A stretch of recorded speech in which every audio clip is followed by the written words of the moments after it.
은혜 받을 하나님의 말씀은 시편 25편 1절에서 22절까지 말씀입니다. 찾으셨으면 교독합니다. 여호와여, 나의 영혼이 주를 우러러 보나이다. 나의 하나님이여, 내가 주께 위대하사오니 나로 부끄럽지 않게 하시고 나의 원수로 나를 이겨 대가를 부르니 당하게 하소서. 주를 바라는 자는 수치를 당치 아니하려니와 무고히 속이는 자는 수치를 당하리이다. 여호와여, 주의 도를 내게 보이시고 주의 길을 내게 가르치소서. 주의 진리로 나를 지도하시고 교훈하소서. 주는 내 구원의 하나님이시니 내가 종일 주를 바라나이다.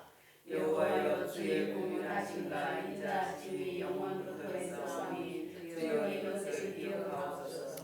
여호와여, 내 소시의 죄와 허물을 기억지 마시고 주의 인자하심을 따라 나를 기억하시되 주의 선하심을 인하여 하옵소서. 여호와는 선하시고 정직하시니 그러므로 그더러 죄를 교훈하시리로다. 온유한 자를 공의로 지도하시며 온유한 자에게 그 도를 가르치시리로다. 여호와의 모든 길은 그 언약과 증거를 지키는 자에게 인자와 길이로다. 여호와여, 나의 죄악이 중대하오니 주의 이름을 인하여 사하소서. 여호와를 경외하는 자 누구며 그가 택할 길을 저희에게 가르치리로다. 저희 영혼은 평안히 가고 그 자손은 땅을 상속하리로다. 여호와의 지휘하니 경외하는 자에게 자비이 없으며 영광을 저희에게 보이시리로다. 내 눈이 항상 여호와를 앙망함은 내 발을 그물에서 벗어나게 하실 것이미로다. 주여, 나는 외롭고 괴로사오니 내게 돌이키사 나를 긍휼히 여기소서. 내 마음에 근심이 많사오니 나를 곤난에서 끌어내소서. 나의 원고와 한란을 보시고 내 모든 죄를 사하소서. 내 원수를 보소서. 저희가 많고 나를 심히 미워함이니이다. 내 영혼을 지켜 나를 구원하소서. 내가 주께 피하오니 주세를 당하지 말게 하소서. 내가 주를 바라오니 성실과 정직으로 나를 보호하소서. 하나님이여, 이스라엘의 모든 환난에서 구속하소서. 아멘. 이 말씀으로 하나님을 바라보는 자, 이런 제목으로 말씀을 나누겠습니다.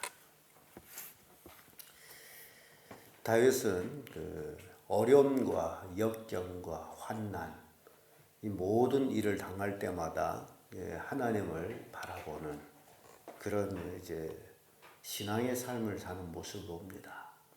근데 하나님을 바라보고 하나님의 긍휼을 입는 데 있어서 절대적으로 그 취약점이 있습니다. 그래서 다윗은 그 문제를 하나님의 긍휼을 잊기 위해서 하나님께 간구하는 내용이 나오는데 그것이 바로 죄라는 문제입니다. 죄는 하나님 앞으로 나가는 데 있어서 가장 큰 장벽입니다. 우리 인간들은 자기의 죄에 대해서는 생각지 아니하고 자꾸 하나님 앞에 가까이 나간다라고 하면서 하나님께 간구하는 일들이 참 많습니다.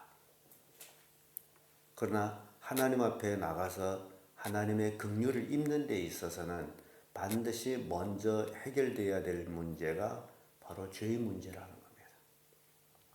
이 죄의 문제가 해결되어야만이 하나님의 긍휼을 입고 하나님의 인도하심과 보호하심을 입게 됩니다. 그래서 다윗은 그걸 알고 있기 때문에 바로 그 죄의 문제의 심각성을 오늘 시편에 고백하는 모습을 보게 됩니다. 그러면 하나님을 바라보면 어떤 결과가 있느냐? 그게 우리에게 주는 교훈이 되겠죠. 그 첫째가 수치를 당하지 않는다. 1절에서 3절까지의 말씀인데 1절의 말씀 보면 여호와여, 내 영혼이 주를 우러러 보나이다.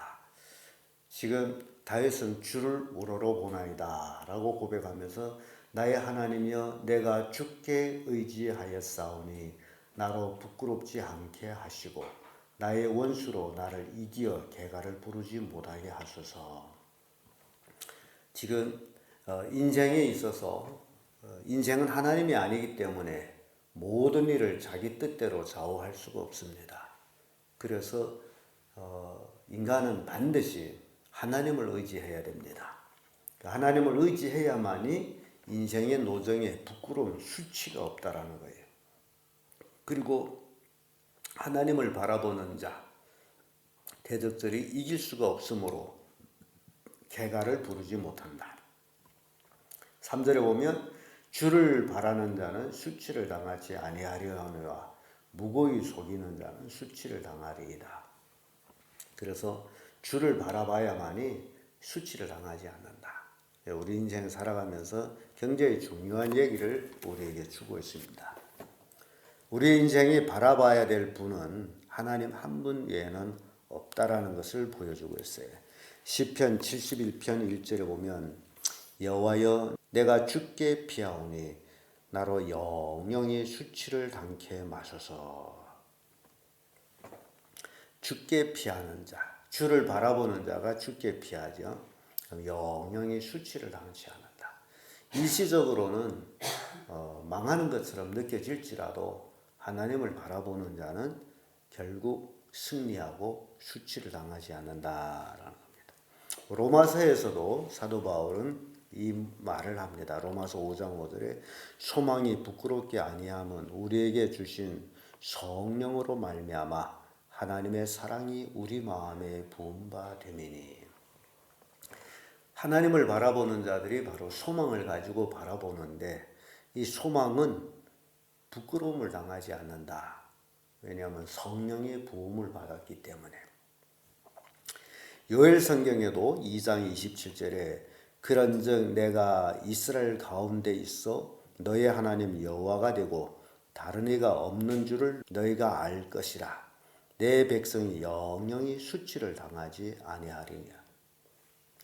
하나님을 바라보면 영영이 수치를 당치 아니하리라. 그러면 우리는 이스라엘 역사들을 이렇게 볼 때에 그들의 흥망성쇠를 우리가 보면서 느끼는 게 있습니다. 하나님을 잘 섬기는 왕이 올라왔을 때는 이스라엘 나라가 흥했고, 하나님을 섬기지 아니하고 우상을 섬기는 왕이 올라왔을 때는 나라가 쇠해갔고, 그러다가 결국 나라가 망해집니다. 바벨론 포로로 남유다 왕국이 전체로 망해버립니다. 그렇게 70년 포로 생활하고 다시 귀환하는 모습을 보는데, 바벨론으로 인해서 유다 왕국이 완전히 멸망했을 때의 그 모습은 이스라엘은 이제 끝이다라는 그런 모습을 보여준 거예요. 다시 소생할 수 없는 왕궁이 불타버리고 성전이 불타버리고 예루살렘은 회파돼 버리고 그런 상황에 처해 있는 이 이스라엘 백성들, 소망이 다 끊어지죠. 그러나 그 일이 있기 전에 예레미야 선지자의 입을 통해 가지고 이미 예언을 했어요. 70년 만에 돌아올 것이다. 그래서 사람이 보기에는 그 예루살렘이 완전히 회파될 때에 이스라엘은 망한 것처럼 느껴집니다. 그러나 그 망함은 죄에 대함이다. 이걸 먼저 아셔야 됩니다. 온 나라가 하나님 앞에 죄를 지었으므로 하나님의 그 죄의 심판을 받은 것이 그 망함입니다. 하나님은 예루살렘 성전과 왕궁을 모조리 불태버리면서 그 죄를 다스리는 모습을 봅니다. 그래서 우리가 하나님 앞에 긍휼을 입는 것은 첫째가 우리의 죄의 문제가 해결돼야 된다. 그래서 온 왕국의 죄의 문제를 해결하는 것이 바벨론에 멸망시키는 것입니다. 그리고 70년 만에 돌아와서 에스라, 스룹바벨, 느헤미야 등 이런 사람들을 통해 가지고 새로운 영적 대각성이 일어납니다. 이게 우리에게 주는 교훈이에요. 우리 크게 얘기할 적엔 나라고 작게 얘기할 적엔 가정입니다. 우리 가정이 온전히 하나님을 섬기는 가정이 되고 온전히 하나님을 바라보는 가정이 되게 되면 하나님의 긍휼하심을 입지만은 그렇지 못할 때는 남유다 왕국이 멸망하듯이 그럴 수도 있다라는 것을 깨우쳐 주는 거예요. 그래서 하나님을 바라보는 자는 영원히 수치를 당하지 아니한다. 멸망한 것처럼 느껴질지라도 그건 죄에 대한 심판이었고 죄의 문제가 해결되면 하나님은 회복시켜 주신다. 그래서 우리 성도들 가정가정마다 바로 그 죄의 문제를 하나님 앞에 회개하고 용서받는 것이 우선순위다라는 거죠. 그래야 하나님의 축복을 받을 수 있다는 겁니다. 두 번째로 하나님을 바라보는 자는 하나님께서 주의 길을 가르쳐 주십니다. 4절에서 12절까지의 말씀인데 4절의 말씀 보면 여호와여 주의 도를 내게 보이시고 주의 길을 내게 가르치소서. 주의 길을 내게 가르치소서. 우리는 갈 바를 모르는 사람이에요. 어디로 가야 되는지 모릅니다. 그래서 성경에서 묘사한 대로 우리가 길 잃은 양이에요. 길 잃은 양.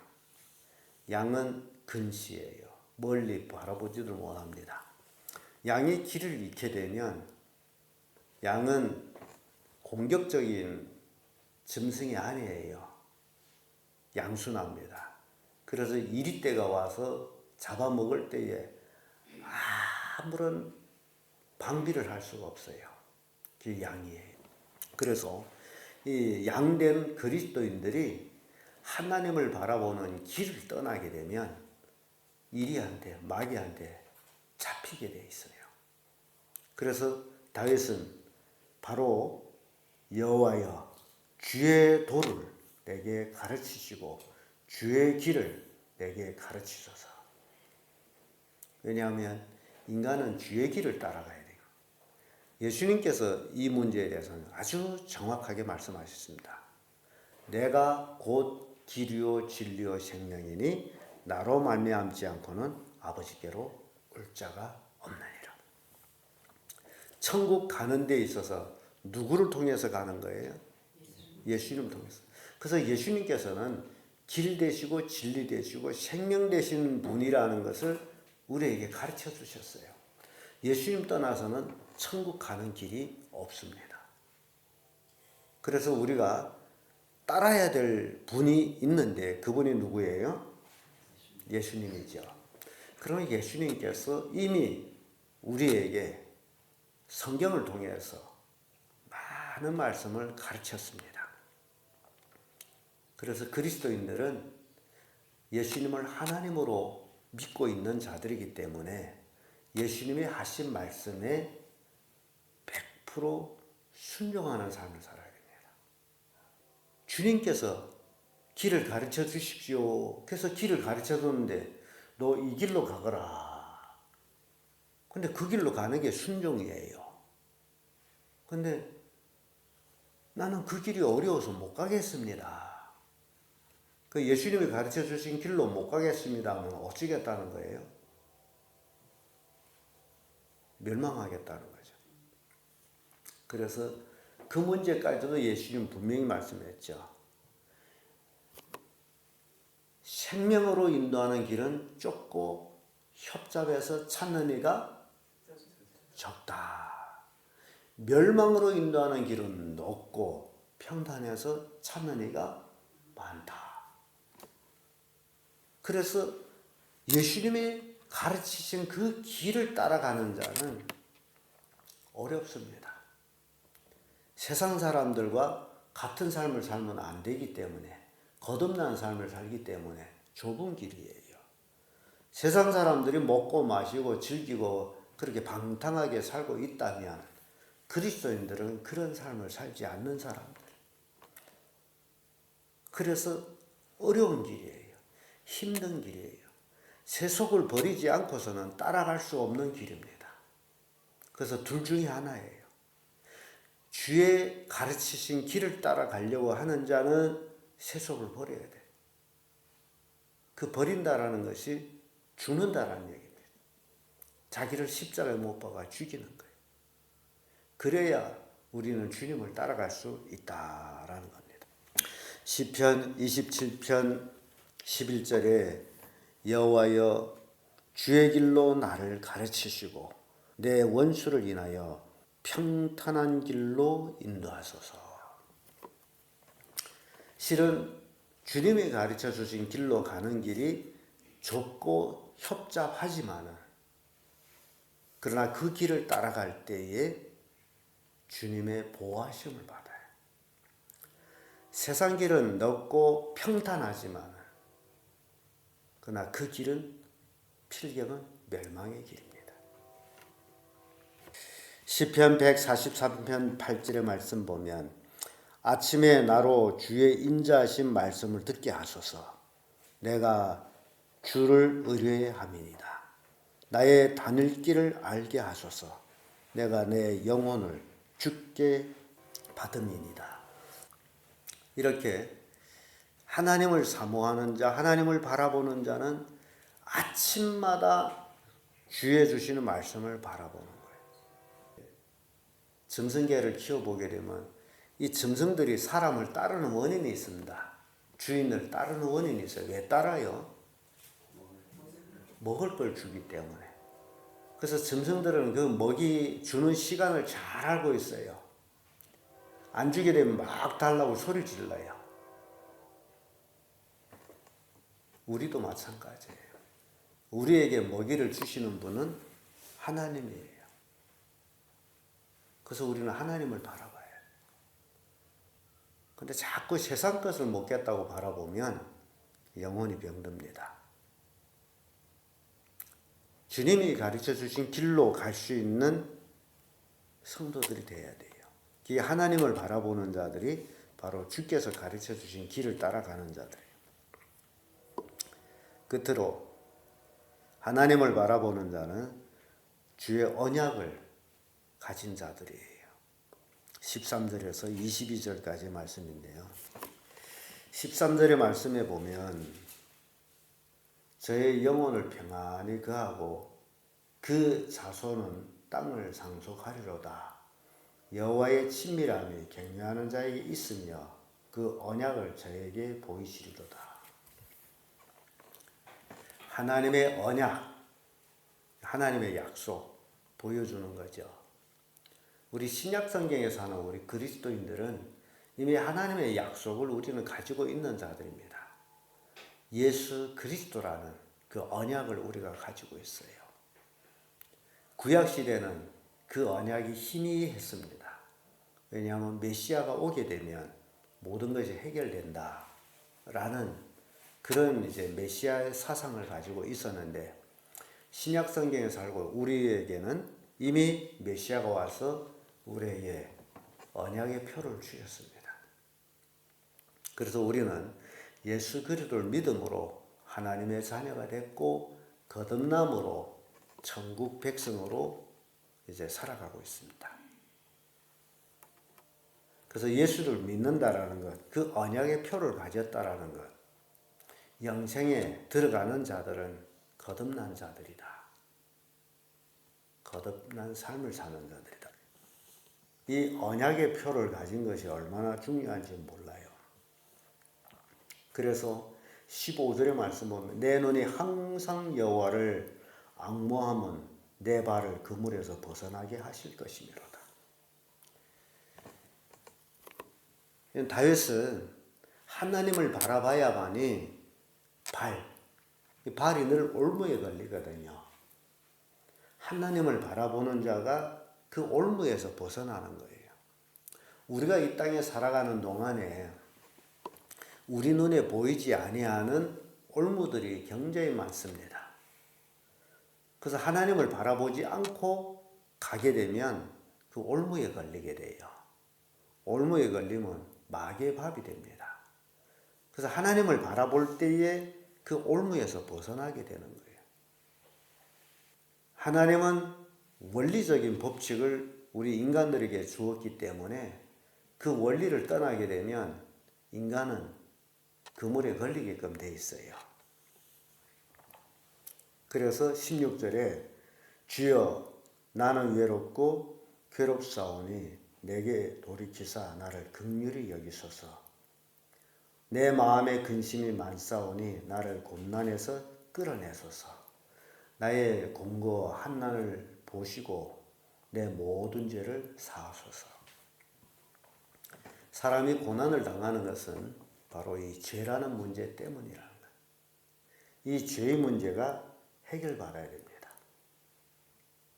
그래서 7절에 여호와여 내 소시의 죄와 허물을 기억지 마시고 주의 인자하심을 따라 나를 기억하시되 주의 선하심을 인하여 하옵소서. 이렇게 고백하는 거예요. 하나님이 우리 죄를 기억하시게 되면 하나님 앞에 설 자는 아무도 없습니다. 모든 사람이 죄를 범하였음에 하나님의 영광에 이르지 못하더니 라는 말씀과 같아요. 죄의 삭은 사망이다. 그래서 이 죄의 문제가 해결되어야 되는데 우리에게 있어서 죄의 문제는 예수 그리스도를 믿음으로 우리 모든 죄과가 십자가에 못 박힌 것이 됩니다. 그래서 우리는 죄사함을 받은 삶을 살아야 됩니다. 죄사함 받은 삶이란 바로 옛적의 죄의 모습을 버리고 사는 삶이에요. 그 죄를 돌이키는 게 아니라 그 죄를 버리고 사는 삶이다. 아모스 3장 7절의 말씀 보면 주 여호와께서는 자기의 비밀을 그 종 선지자들에게 보이지 아니하시고는 결코 행하심이 없습니다. 하나님은 모든 것들을 보여주고 행한 거예요. 그래서 우리는 성경을 보면서 하나님은 시작부터 끝말을 보여준 겁니다. 이스라엘 백성을 출애굽시킬 때에 하나님께서는 이제 너희들이 가나안 땅에 들어가서 어떻게 할 것이라는 것을 보여주고 있어요. 그래서 우리 앞에는 두 갈래 길이 있습니다. 하나는 생명의 길, 하나는 사망의 길. 그래서 하나님은 이 두 길을 가르쳐 주시고 보여주시고 선택권을 우리에게 주셨습니다. 강제로 끌고 가는 게 아니라 네가 살기를 원한다면 생명길을 택하고 네가 죽기를 원한다면 사망의 길을 택하고 이 택하는 건 자유예요. 하나님은 우리 인간에게 자유의지를 주셨습니다. 보여주고 네가 원하는 대로 가거라. 발람 선지자의 이야기도 마찬가지예요. 발락 왕이 귀인들을 보내가지고 예물을 보내가지고 발람 선지자를 청해서 이스라엘 저주하려고 했습니다. 그래서 발람 선지자를 찾아왔어요. 발람 선지자가 그나마 그래도 선지자라고 귀한 예물을 가지고 청하러 왔을 때에 내가 너희들이 오늘 밤 여기서 유하거라. 내가 하나님께 묻고 너희들한테 뭔가를 결정할 것이다. 그래서 그날 저녁에 하나님께 물었어요. 물었더니 하나님이 가지 마거라. 발람이 그들을 따라가지 아니하면 뭘 놓치는 거예요? 예물을 놓쳐요. 얼마나 아쉽겠어요. 그래서 처음에는 하나님이 나를 가지 말라 한다. 너희들이 아무리 많은 예물을 가져와도 어쩔 필요 없구나. 돌아가거라. 그래서 돌려보냈어요. 거기까지는 잘했어요. 근데 발락 왕이 더 높은 귀인과 더 많은 예물을 보내왔어요. 그랬더니 또 하나님께 묻겠다는 거예요. 이게 문제되는 거예요. 하나님은 처음부터 뭐라고 얘기했습니까? 가지 마거라. 이미 보여주셨어요. 그런데 또 묻는 거예요. 하나님은 번복하시는 분이 아니에요. 인간이 자꾸 번복하는 거죠. 또 물으니 왜 묻는 거예요? 가고 싶어서 묻는 거예요. 그러니까 하나님 그럼 가거라. 그런 거예요. 이게 문제되는 거예요. 하나님은 억압적이 아니에요. 한번 가지 말라 하지 말라. 그런데도 하고 싶어 하기는 그럼 하거라. 그 죄과는 누가 당하는 거예요? 자기 마음의 결정에 따라서 당하는 거예요. 그래서 오늘날 많은 사람들이 하나님 앞에 죄를 짓는 모습이 바로 그겁니다. 자기가 원하기 때문에 죄를 행합니다. 그러면서도 뻔뻔스러운 게 있다면 뭐 죄를 지어도 괜찮구나, 뭐 하나님 가만히 계시네, 뭐 그게 문제라는 거예요. 그거로 인해서 자기 영혼이 죽어가는 것을 모르고 있다라는 거예요. 이게 문제라는 거예요. 구약시대처럼 죄를 지을 때마다 하나님 팍팍 죽여버렸으면 누가 감히 하나님을 무시하겠어요.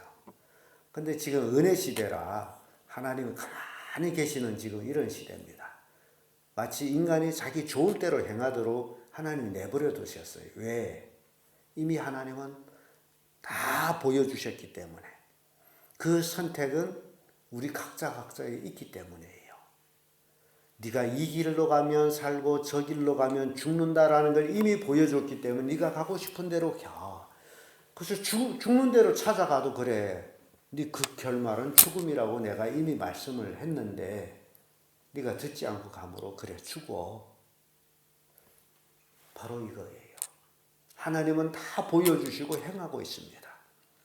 어리석은 사람은 하나님을 무시하기 때문에 하나님이 보여준 것을 개의치 아니하고 자기 하고 싶은 대로 하다가 망하는 거예요.